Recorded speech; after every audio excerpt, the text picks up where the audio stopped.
Good morning, it is Phoenix Amore. It is January 9th, 2017. So now you get to see this whole, not necessarily dressed up, but when you're trying to run your business, at the end of the day, it's Monday. Okay. So Monday, let's say I'm going to work. Work, even though self-employed, however you want to say it is.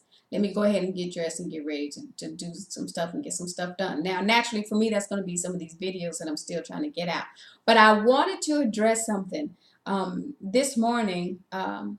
It's interesting because going back on how I handled the situation with my sister, I'm not going to go all into the details, but know this much. And I have not stopped and gone to go look at their Facebook accounts and all that kind of stuff, but I knew there was a lot of stuff being circulated out there, which is why I was posting some of the stuff that I was posting. But understand one thing about me, and a lot of people can understand, when you have been dealing with a situation over and over again and somebody else tries to make your drama theirs, at some point you know who the culprits are, so you are ready to deal with them accordingly. So if you notice something, I called my brother-in-law out on Facebook. Why? Because I know his nosy butt reading my stuff. I'm not crazy. I know how their little world operates. So I already planted some seeds, because that's me knowing he watching what I'm posting to see so he can get ready to prep for whatever lies he's going to tell. That's fine. So how did I handle that? I go to lunch. It's my mother. It's me. It's my sister. We already know she's been talking to him, even though it was supposed to be that she wasn't, just until she got a little more emotionally healthy. We're not dumb, though, so whatever.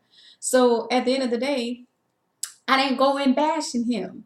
I took a real grown woman approach to the situation. All right, what's the deal? Y'all want to live together? Let's sit down and make a plan. By the way, do you remember when I used to have to wear all the hats in my marriage? And it really stressed me out to the point I almost had a nervous breakdown. So I said, you don't want to end up in a situation like me where you're living with somebody and wearing all the hats, because it's very draining. So I took a different approach to let her know I'm coming at you also because of experience too. So I asked her, have you had him save up a certain amount of money? I said, why don't you have it to where he has to match you? I said, set up a little account, something where you put in X amount of money and he has to put in X amount of money. And when he can show you he can match you, then you know you can actually have a healthy household where nobody's completely stressed out. So it was the way that I approached it, the very real world. Like, look, I don't like him, but that's still your husband. Now, my oldest sister was real with her. No, my older sister's husband said, I don't want them, he can't come to my house. Now, there's a big history behind this as to why he can't go to my other brother-in-law's house. They know what it is. So if you're going to manipulate to try to make somebody give in, be like, he shouldn't be like that. No, you shouldn't be like that. And this is what I said at lunch. I don't like him.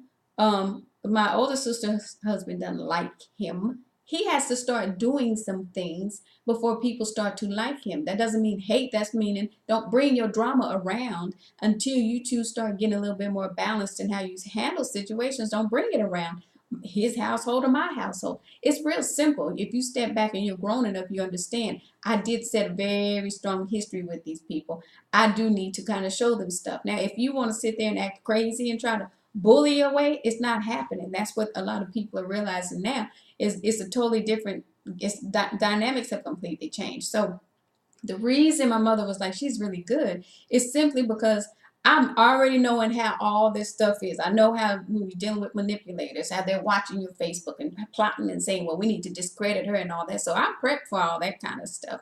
One thing that I need to basically tell people, I'll step back and you'll think, oh, she's not paying attention to what's really going on with situations. I 100% am, because my mother's new boyfriend, like I told him, and it wasn't a challenge. It wasn't an ugly conversation. We were chit-chatting. I said, listen, you're going to really have to learn the dynamics of the family, because I said there's a lot of mess going on. And I said, you're going to hear a lot of stuff about each sister and all that kind of stuff. And I said, you'll have to kind of assess it for yourself, whatever. I said, but I can tell you right now, you're not my father. And you know, that's not a, oh, you can't replace my father. It wasn't like that.